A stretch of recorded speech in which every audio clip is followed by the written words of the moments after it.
So this is going to be a weird video that's interesting to maybe 3 people in the entire world.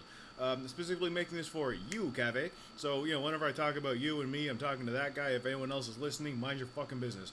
This is the session that I've produced for Into Oblivion's new split EP thing that they do. Anyways, there's 3 songs on it. Pretty good. And I'm just going to show what I did to mix it. Because it was pretty easy. It was basically just like a one-shot bop. I just really went through, said, did my usual shit on everything, and it came out pretty fucking solid. So I'm gonna show what I'm doing now. For some reason, okay, I don't usually record like actual Windows programs through OBS. It's set up for like game streaming and stuff like that, and it works fine for that. I mean, fine enough. But there's some weird things that, it's working for Cubase. It's just there's weird things. It's just like I'm grabbing my transport right now and moving it around, and you can't see it. If I go into like a plugin, you can't see what I'm looking at right now. So I'm gonna try to do all this without calling any attention to any of that, and we're gonna see how this works. So you want to know how I mixed your record? Well, I mean, I started with every the way I start with every record. You start with the drums, notably the kick drum, so the way I have it working is that the first thing you want to throw on is the gate, because without the gate, this is going to be like the worst fucking track to try to solo. Without the gate, it sounds like this. Well, I just fucking... Alright, also a bad example of a song. You see in the background, you hear like snares and stuff like that going on, and you can hear everything. The absolute first thing you want to throw on is a gate. And it makes it poppy. It makes it just it makes it focus on the drum itself. Which is what we want, and you'll see that I have that on every single, like snare, gate, snare B, gate, tom 1, gate, like all of these have gates on them. The only things that don't have gates are the overheads. I'll get to those in a second. So the kick, gate, compressor, envelope shaper, I actually have not used before. I had a different plugin that did a similar thing. It was like a transient processor or something like that. Basically, it just makes it slappier. I'll hit that. This is it without. It's pretty good, but with it. A little slappity. You don't need triggers when you got something like that going on. So, the equalizer. Equalizer was all, across the board, your equalizers are whack. I gotta teach you about equalizers, and I'm gonna teach you about it right now. And first of all, I'm gonna fucking just, quickly just hit Control S so I don't fuck my entire day up. So, let me just shut this all off for a second. Should I leave this for a different drum that's a little more hearable? I don't know, whatever. So... flat, it sounds like this. You throw this on. This is a button that you need to see, Cave. I'm gonna do it again just because I got your attention now. This. You have this on low shelf or low shelf, whatever. You don't want that. Well, not in this case, anyways. For most instances, you're gonna want a high pass on this end, and you're gonna want a low pass on that end. So a high pass, the difference is that it cuts off everything below a certain frequency. And let me just remember, I'm on 41. You see how it's just like. It's a firm chop off, right? It's not you can take like a low shelf and you can try to dump it down like that, but it doesn't firmly chop everything that's going to be below it. But what you really want especially when it comes to the low end stuff, is you want it to chop off absolutely everything below it, because there isn't any information down there. I know I've spoken about this before. But the Barry White, coming into the jam space to sing. There's no information down there, so you don't want it. You want it gone. And that's going to be a theme that you're going to see throughout this entire video. Alright, so the kick drum, this is back where I want it. Now, this spike here is manipulated by this. You can make it spikier or less spiky. And where you want to drop that spike is so that you can, you'll hear it resonate. You'll hear it resonate in your, how do I explain? Let me just show you. Just make it really spiky.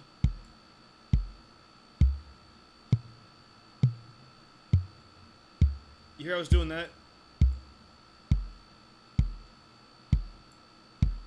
And apparently that's where I decided on it, but actually I'm not feeling that anymore. You'll hear it get loud.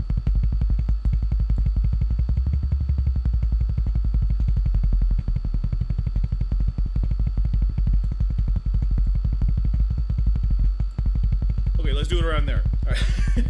I'm changing my mix on me in the middle of my video, but let's see. I like that one a little better. So it was at 41, and I put it at 47. I like it a little better now. And okay, so this next one, I'm not going to show you like the exact like how to like how to manually equalize every single drum. I'm just going to show you what I did and why I did it. So this next one, it's roughly double. Like it's just under here, and it just serves to remove some boxiness. Pretty much every physical drum that I will do that to. Like you get your peak, that's like your resonance, and then like an octave up from that, you get or an octave or two maybe, you get the boxiness, which is like if you can take that away, then you can crank the shit out of it. And again, this is another thing that I'm going to come back to a lot, where you want to take things away more than you want to add them. If something is lacking bass, then take away the treble. Like don't keep on piling bass onto it, because otherwise everything's just overloading everything, and you're not getting any clarity. But if you can cut away everything that you don't need from a signal, you can make it louder than hell, and then you're making metal records. So, yeah, this is the second one I had. Yeah, leave it around where it was. I mean, I'm not going to change my entire mix on this right now. It's a little higher, gives rid of a little boxiness up there. And now this one is, again, the low pass. It is the same thing as the high pass, where it's a kick drum. There's not information up there. Like, you don't need stuff up there. It's a bass drum. It's supposed to be a low instrument. In metal, we get the slappiness, so you're going to want that little spike there at the top. But you see how low I have this? This is down at 6,000 hertz. This is lower than a snare drum. This is lower than everything else. Like, there's a lot of stuff to go on above that, but we don't need it. It's a kick drum. Like, watch when I move this around.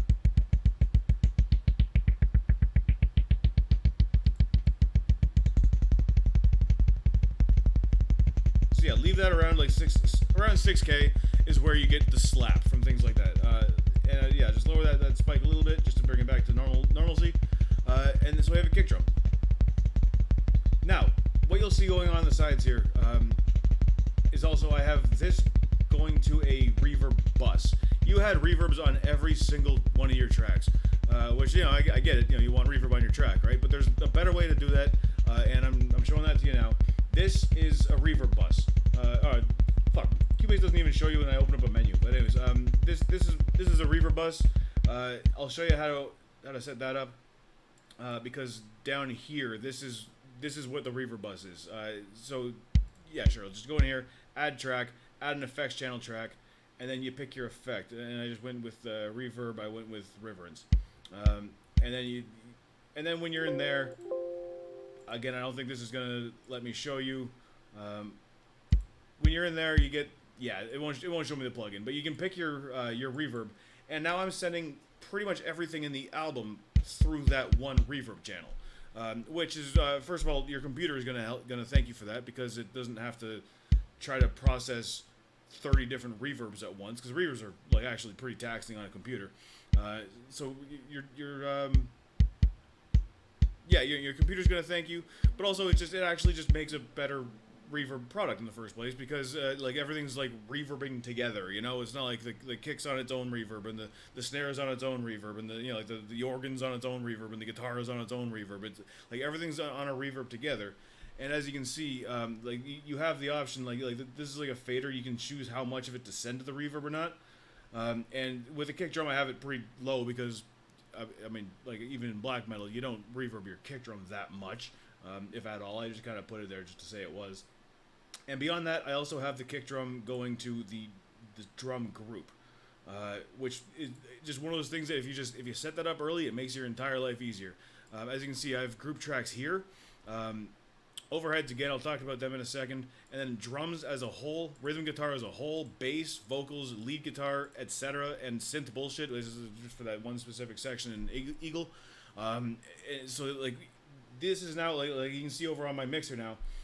I just have, like, if I want to turn the drums up, I turn the drums up. I don't have to turn up every single drum individually.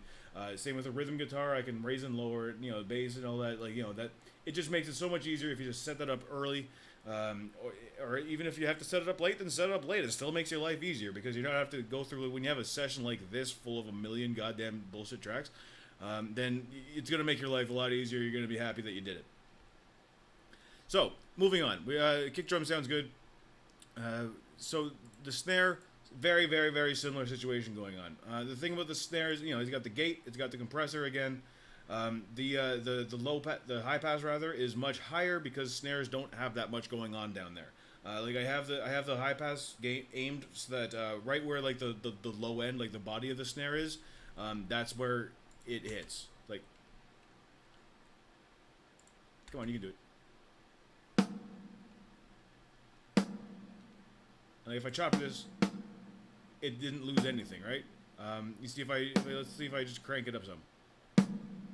See, you hear like that's like, like this is the low end where the bass is from, but you don't want all that there. You want it tolerable, and then again you get the dip right above it. That removes the boxiness, and now up here you have again the low pass, which makes this like the tall spike around like 13,000. That spike is, which is pretty high.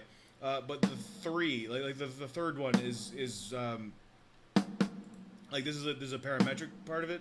Like that's just using the how am I gonna say this? It's making like the main thwack, but then the low pass is making the overtone of the thwack. You know what I mean? Like this is at like roughly 5,000. This is at roughly 13,000. It's not quite double, but it's an octave up from where the lower thwack is. That's just it makes it sound good. It makes it sound like it's not dull as hell.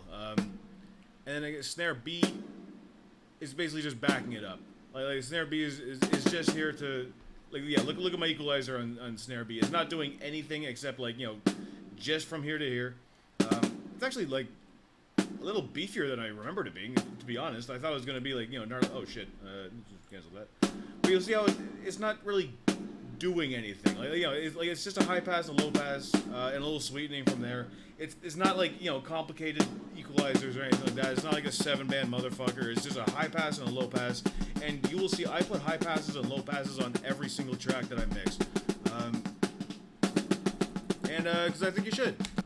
So toms are again very very similar thing. This is the highest tom. It wants the big thwack and the little thwack overtone, and then again, you've seen me do this where I try to tune it. I find the resonance. Hell, you just saw me do it with the kick drum. But you find the resonance, and you base like your low spike there, and then you chop out stuff that's above it. And you'll notice that that's tom 1, that's tom 2, and that's tom 3, and it gets progressively lower. Like tom 1 is centered around 112. This is 93, and this is 81. And then the low one, because it's a kaboom boom, it's a low tom. It gets the big spike at the bottom, and less so up here, and where they're all they're all mostly there. But they all get the thwack, and the lower you get, the lower your low frequency gets, and the bigger the boom. But you'll notice just because the nature of a physical drum, the thwack is all roughly at the same spot. The high end is like pretty much all chops off at the same time. It's just that it depends on the tuning of the tom where the low end ends. So overheads. This is a trick that I devised. It's patented. Don't make any money off of it. If you do, you got to give it to me. So I have both left and right here, completely blank. Like they're not doing anything. But they're both going into an overhead group. And if I didn't go over this the same way, you make this the same way. You add a group channel track, and then you name it, and then it'll give it to you, and then you can just start sending items to it. Functionally it's the same thing as an effects channel. It's just that these ones are called groups, and that's called effects. Like I could just take this and just throw an effect on it, and it's doing the exact same thing as the effects channel. I don't know why they split it up like that. Who knows? It's Cubase, man. I learned how to use Logic, so we're just moving on. So the overheads. Once I have them together, now I start playing with them, because overheads, they're like, the left and right. They want to work in tandem. I want them working in tandem with each other from the beginning to the end. If you start putting like a compressor on the two of them, and then you have a part where he's got like a China cymbal over on his right side, then the right side of the overheads will get compressed because the China cymbal's over there, but the left side won't get compressed, and so the volume will be weird. Like you'll hear the snare like moving left and right as as he hits different cymbals and things like that. It's very strange. I want both overheads to be worked on the exact same way. So what I have here with the overheads is I have again low pass, high pass. just because every single track in the entire planet needs low pass, high pass. But because overheads have so much information up high, like that's where they get all their the high end information besides the the snare drum and everything. That's why my low pass is pretty high up there, dude. Like, it's boosting everything at like 13,000, which is up there. Whereas the high pass is chopping off everything down here. Like you don't need it. Again, I'll talk about information. I'll talk about low end information a lot. There is information in the the overhead mics, but they're already taken up by like the kicks and the toms and all that. Like the spot mics, the close mics are already doing all of that for you, and you don't want it being done twice. If you get it done, this is kind of what I was talking about with the kick and the copy of the kick. If you do it twice, then you're asking for problems. There's going to be phase issues. There's going to be weird chorusing effects. There's going to be stuff like that. You don't want things overlapping each other and doing it twice. You want everything doing a job and doing that job loud as hell. And so doing it this way is how I'm able to do that. Where I chop off everything. If I can just solo the overheads for a second. And okay, so I'll unmute this. And now you're like, oh, that sounds better. I can hear the kick. I can hear the stuff. I can hear like that. It's like, no. Leave it like this. Even that might be be a little low. Like maybe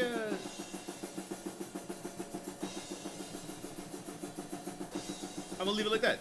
Sure, leave it like that. Because you don't need much, and I do a dip around the 3,000 here. I do a dip in this area, just to make room for like the snares and stuff like that. Like I don't want the overhead mics taking over for the spot mics on the snares. There's a lot of information going on here, even in terms of just like the vocals, like guitars, things like that. A lot of things want this area. So if the overheads don't need it, they don't need it. They want to live up top. That's where they live. So let them stay there. And then beyond that, I have the compressor. Again, I'm dragging it around right now, but you can't see it. It doesn't matter. It's just that there's a compressor going on these tracks, and they compress both sides of it together. Like if he hits the crash over here, then like all the overheads get compressed the same way, so everything stays nice and even. Again, the deal with the overheads. Here's another trick you can put in your back pocket when you're trying to like get the pan right for overheads, because you'll gain knobs different places, mics different distances away. You want to make this. You put on headphones and you want to balance them until the snare is in the middle, and that's how you're gonna. That's how you get your good overhead sound. Like that's how you get your good overhead balances. And then the rest of it is basically just positioning, like physical positioning in the room in terms of the drum kit. But then if your snare's in the middle, you'll hear all the you'll hear all the panning and everything like that, and it'll line up with your snare mic itself. That's what you want to find. And so if you're compressing the entire signal together, no matter what's going on the left and right side, then your snare will stay in the middle, and you won't have any weird phase issues or anything like that.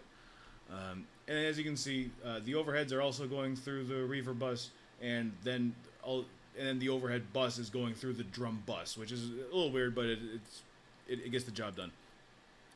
And that's drums. They sound like this. That's without reverb. This is with reverb. And you'll also hear everything else coming through the reverb bus. And the cool thing about having the reverb bus like that is because you can just control the volume of the reverb itself.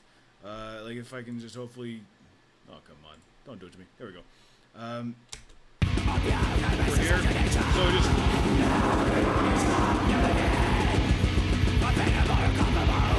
You can just control the volume of the reverb itself, which is, again, another reason why having a reverb bus for everything to go through is, like, super critical, and makes everything just sound much better and act much better, and it'll give you less headaches, which, we all like. Instead of, like, if you're listening to a mix, you had the way you had it, where you had, like, reverbs on every single track, and you're like, you're listening to it later, and it's like, man, like, the reverb's a little wet here, isn't it? It's like, oh, man, it's like, I kind of wish that I could just turn down reverb across the board. You'd literally be there for half an hour, just like, click on everything and then just dialing it back a little bit, clicking on everything, dialing it back a little bit. Like, you'd just be doing the exact same thing over and over again. Whereas I moved that up and down to deafening levels, and it was basic. It was no problem at all. So I highly recommend, above everything else, please just get on the reverb track. You get a reverb buzz going. You'll be happy you did it. Now, so from the drums, we move on to the bass. You sent me 4 tracks. I tried to figure out what the hell they were. I didn't like many of them. So I use the bass DI and I use the bass room. Bass DI, again, you'll notice that I have a high pass and a low pass. This is going to happen on everything. The low pass is pretty low because it's a bass. You don't need it. I believe the bass room, yeah, it is a little clankier, and so because it's where we get the this sound, right? Yeah, I like that clickly. And this is what I had for like the bass DI sound. And you might notice this is basic as shit, dude. Alright, sorry, no, this one's not basic as shit. This one's basic as shit. This one's not basic as shit, but it's not much more complicated. It just has an amp simulator on there. And I'd like to show it to you. Again, for whatever reason, it won't want to record this window, but it's nothing. It's amp simulator, bass thing. It's not even like a cab simulation. It's just a nice sounding direct to desk sort of preset. It's literally one of the presets. You might have to fiddle with it a little bit. And then a compressor. Again, you can't see this, but it's quite a fucking powerful compressor. I got a ratio of like 6, where like the default is 2. It's making it just basses get compressed harder, right? Like, it's how you make sure that there's constantly a really strong bass going on. It's a good thing to do. So I have that sound, and I have that sound, and together they make that sound. I could even I could take it or leave it with this this room mic. I just find it actually adds a little bit of sloppiness. That actually sounds good in context. You guys are artistically sloppy, all right? I get it, but I'm not trying to say it's oh, it sounds better when it's sloppy. It's just if it were Dream Theater, I wouldn't want that sloppy bullshit, but it's Into Oblivion, so let's take it. And again, all 4 of these tracks, but it doesn't matter because I'm only using the 2. They're all going to the bass channel, which is right here, and so I can just solo that. And this is bass. And just for fun, I do have a compressor going on the bass track, the summed bass track. Just so together I can just kind of glue them together. Which does remind me that I do have the same thing going on the drums. I have this vintage compressor plugin. Again, it's just part of Cubase. It's just kind of it's a compressor, but it sounds a little gnarly. It's supposed to sound like a tube compressor. It doesn't, but it adds a little bit of dirt. And so if you have, you take all the drum tracks together, it's a very dynamic, part, the drums. So you put a compressor on that, just a light one, to make it it glues it together, basically. It's hard to describe. If you heard it, you'd know it. Well, let's so this is it with, this is it without, this is it without, it sounds a little louder without it, but don't let that distract you. It sounds better. It sounds more more uniform. It sounds much more not dynamic. It's not like loud soft. It's just what you want for your black metal shit. So moving on. I from here it's sort of just remedial. Again, there's Roman's amp. Take off all the shit on the bottom. Take out all the shit at the top. These ones, you'll want to fiddle with these ones a little bit, like the parametrics on the middle, because things like that, you'll see how sharp of a cut that I put there. That's because I really just didn't want that one frequency. I'll show you why.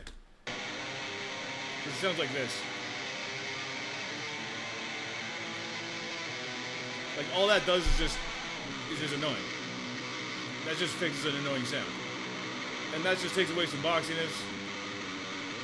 Even that could probably come up a little bit, but you guys get mad if I take away too much your low end. So yeah. I do have the room still going. And again, going to the reverb, going to the rhythm guitar. It has a compressor on it. The compressor's pretty light because it's distorted guitar. It doesn't need to be compressed that much. It's compressed by nature. And Roman doesn't. The room amp doesn't have any of the divots in it. It just has the taking off the top and the bottom noise. It doesn't have a compressor. It's going to the reverb, but it's not going as much to the reverb because it's already a room amp, or a room mic, right? You don't need that much of it.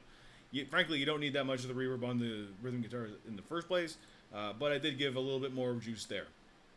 Just because I'm on that topic now, you see the snare is up near 0. Up near 0 again. The toms are a little bit up there. The overheads are also up there for some reason. But like the kick is down at -26. You know what I mean? Like you can choose how much goes into where. I don't think the bass is going in there at all. Yeah, bass isn't even touching the reverb because you'd have to be high as hell to reverb your bass. But the guitars are going a bit into the reverb. You got pretty much a similar treatment there. I'll show you this.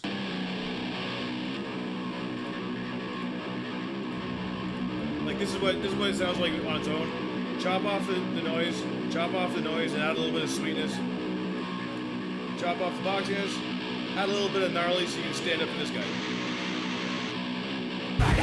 That's the thing with Roman, is that his tone is often a lot more mid-rangey than you. And so just to try to get your levels correct just by straight volume is never going to work. Like you're always going to take him over with like the bass and so on. Just because his mid-range is like rah, rah, rah, while you're like vroom, vroom, vroom. So I did have to bring up your mids here, like your very high mids, just to get it to to play nice with this. And that sounds pretty much even. If I didn't explain this about the high pass and the low pass, it's this knob here. That's how you change the spike on it. Well, it's not really a knob; it's a line, but you know what I mean. That's how you change the spike on it. So I could go over here and I could put a spike there, but it doesn't need it. Leave it there. And your room. Actually, apparently, I did dig into your room mic a little bit.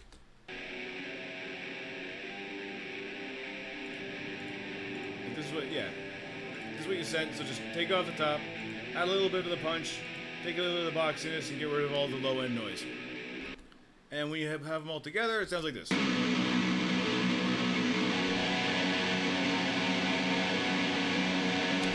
Now I forget exactly what you guys had for. I apparently fucked it up anyway. I definitely meant to drag that. What a professional.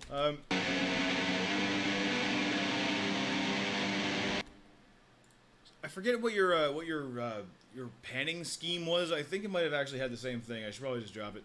But yeah, basically I went back and I put the amp mic like far right and left, and then the room mics opposite. So if I just listening to just yours alone, it sounds like it's coming from there, but you got a little bit of a backup from this side. I mean, part of that's just volume, but part of it's just is the nature of the Haas effect, and so it'll always sound like it's coming from the one side if one of the mics is a distance back. And yeah, this is the same way. And yeah, and again, all that's going into through the reverb bus, but then also through the rhythm guitar. So I can just grab the rhythm guitar and then. That's just what you guys sound like, and there's nothing special going on in the bus after that. Like I don't glue them together with a compressor or anything like that. They're fine. They're just ready to go. And again, okay, this is becoming a long video. I thought it was gonna be like 10 minutes, like quick bang out. But fuck it, you're still watching. Then you're still watching. Vocals. Okay, calm down, guys. Calm down. Yeah. All right. So, vocals. Simple enough. That you know what I'm doing here. Take out the low end, take out the top end, shape it a little bit to make it look really nice. I have a compressor here. The compressor on Andre again is pretty fucking strong. Vocals often are. I mean, especially for this kind of music, where basically Andre's vocals are basically either on or off. He's not he's not being Taylor Swift about it. He's not trying to serenade you with his dynamic range or anything like that. He's either or he's not. So he basically can just comprise it kind of like a bass track, where it's just either either it's loud as hell or it's not even playing at all. I normally have a gate on here too, just because a lot of times vocal tracks there's bleed going on, but you guys done pretty good, so you didn't need it. There is this plugin Datube. It's just again, it's part of Cubase. It's like a distortion saturation plugin. It works really well for Andre's voice. I think I've used it on every single record I've recorded him on. So I used it again, and I pretty much just copied and pasted that. There's some of these tracks where I just like this one, I just let you do whatever you did because they're like such minor tracks. And then yeah, things like the delays and stuff that you had there, I just left them because I figured you guys all had that set up the way you wanted it. And yeah, what else can I show you? We are gonna mix these violin tracks before I'm done here tonight. I just did want to show you the get out of here, you transport that people can't even see. The acoustics. I just want to show you that I'm consistent and it's all the same shit.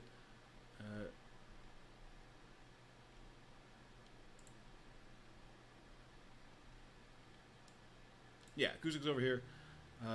So again, look at it. Same shit. Just chop off the bottom, chop off the top, shape the middle, send it to a reverb, and then this one I have going to the etc. group because it's all the other bullshit. Like it's not, the synths and the organs and the everything that are going to the etc. group, and then yeah, I basically just copied and pasted them for all of them. The 12 string I juiced up the top end a little bit because it's a 12 string. Same with you had like the organ section over here. I don't know. I think you get the point. Like cello, same thing. This was like the bass cello track or whatever, so I put a nice big spike at the bottom. I'll show you what that's like. Flat, it's like this. It's fine. But just a little bit of that, a little bit of low end because it's just the acoustics and everything going on here. So now we're gonna take a look at these violin tracks, and well, first of all, I gotta tell you, I'm not that stoked with these violin tracks. I had to normalize both of these, the raw tracks, because they were so small. I thought you'd send me busted track. I thought you sent me a blank WAV file, thinking that there's actually violin on it. I listened to the process violin. All there is there's reverb on it, but I don't need your reverb because I have my own reverb bus. So let's take a look at these violin tracks. Even though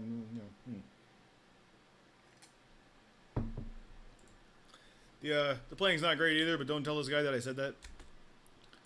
So, you can see we're starting off completely blank. And you know what the first thing I'm going to do is just get it set up already.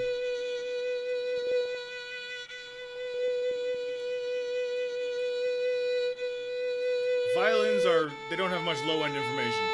So I'm not going to put a spike down there or anything like that.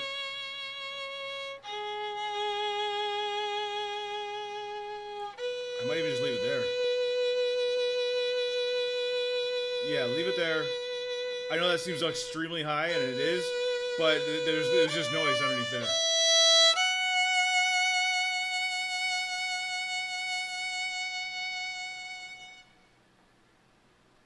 Come back.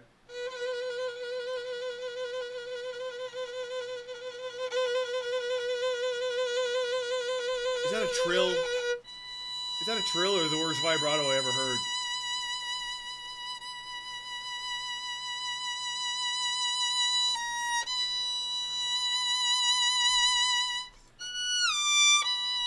Okay, now honestly, you don't want to mess with these kinds of instruments that much. Like these classical string instruments. They're supposed to sound really good by themselves. You know what I mean? So I'm just doing set up a whole pile of reverb here. I'll give it a compressor because it wants one. And again, you can't see what I'm doing, but it's not that interesting. Don't stress. Where's the? Oh, for fuck's sake! Hold on. Oh yeah, I'm back. Hold on. Just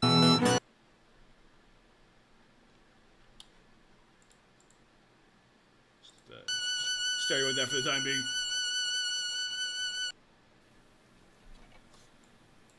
Yeah, I'll just give it a little bit of attack here. Alright, that's kind of cool, actually. No, I'm into that. I didn't realize that was a thing. I didn't know that was intentional.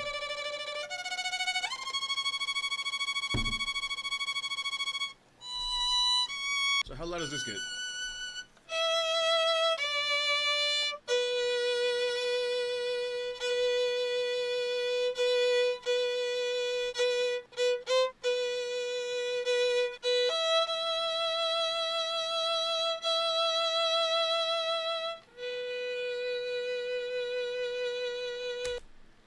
Alright, let's say that I'm pretty happy with that.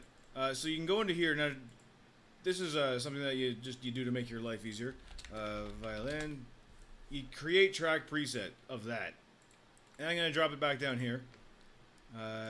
You can see that I have like the Vox delay acoustic. Sell low, sell high. Get it? It's funny. He's a funny guy. So this will bring in the effects and the equalizer. It will not bring in these, however. So you got to bring those in yourself. I already saw what the deal was here. You know, there's just a harmony that comes in later on. So I'm going to do that.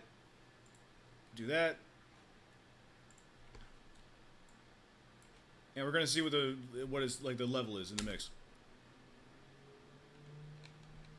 Hello?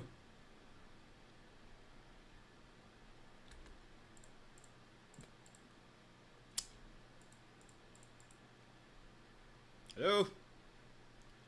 It did this to me a couple of seconds ago, too, or a couple of minutes, and I didn't, I don't know exactly how I fixed it. Everything got muted.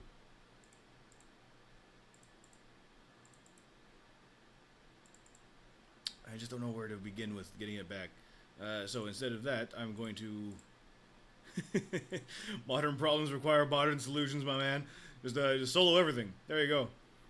The only reason why I didn't do that is because you have like some tracks here that were muted that I don't want all that shit going on. So yeah, let's just see this.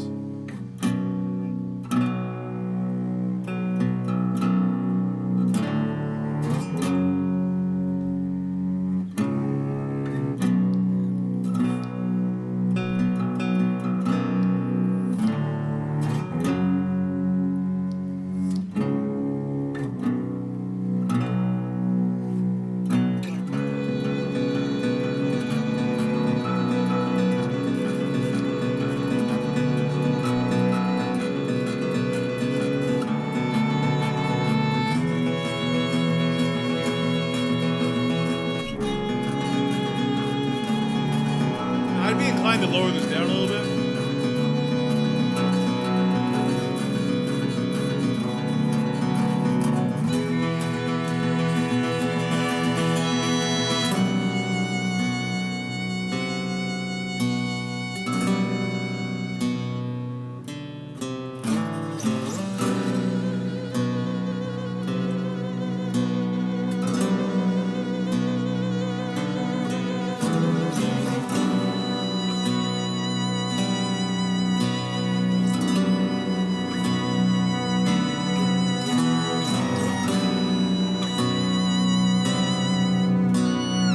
I will go back just because there is one frequency up there that is kind of annoying me, and so this is when you'll dig in your parametric equalizer. Yeah, you don't want a big fat thing like that. You want a little skinny thing like this, and everything's sold. Whatever.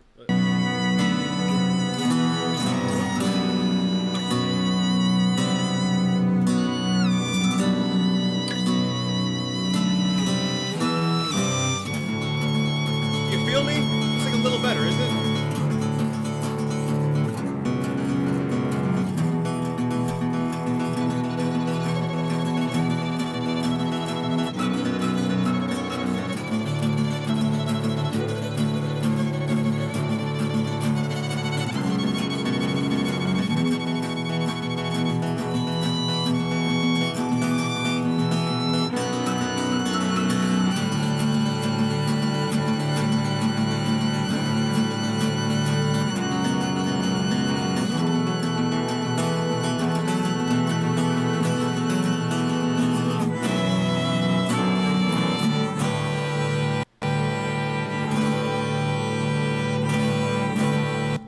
It's pretty good.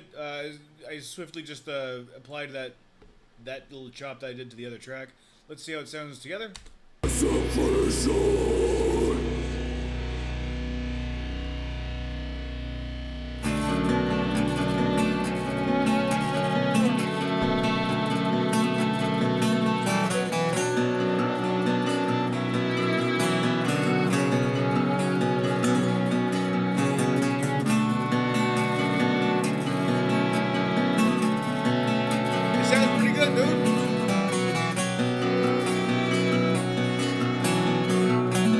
I'm wondering, because this is only for that one section, right? Again, you won't be able to see this, but I bet I can do something very cool. Just now I gotta unmute all this shit, or unsolo all this shit, and then resolo that. Give me a second, alright? What, you wanted something quick? God damn, you know, people want to learn how to mix a record in 10 minutes. Takes a second, man. So this is happening here. Again, you can't even see my menu, but it's a plugin called Stereo Enhancer.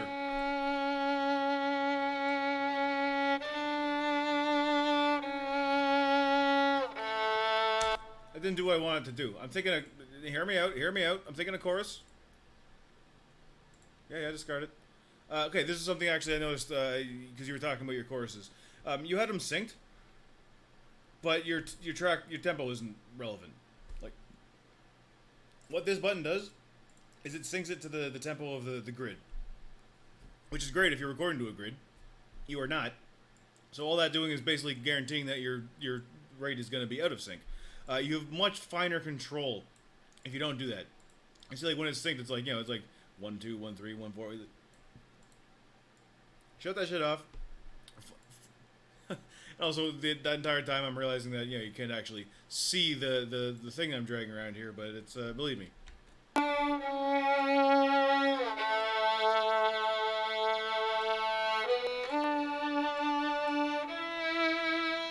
Okay, so this is with, that's without.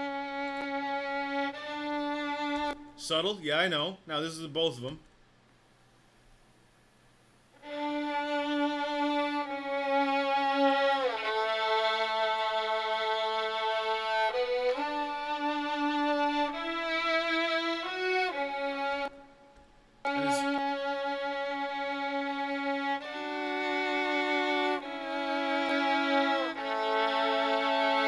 It sounds fucking killer with it, dude. If you don't like it, mute it. Shut it.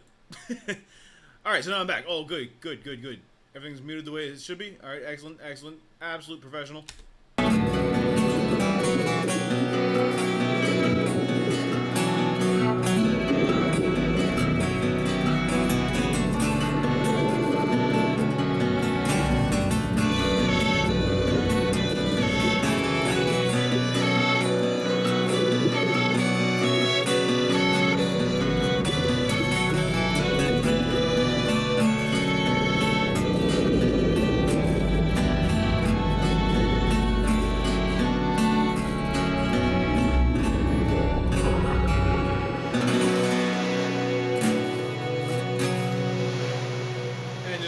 Scroll down here.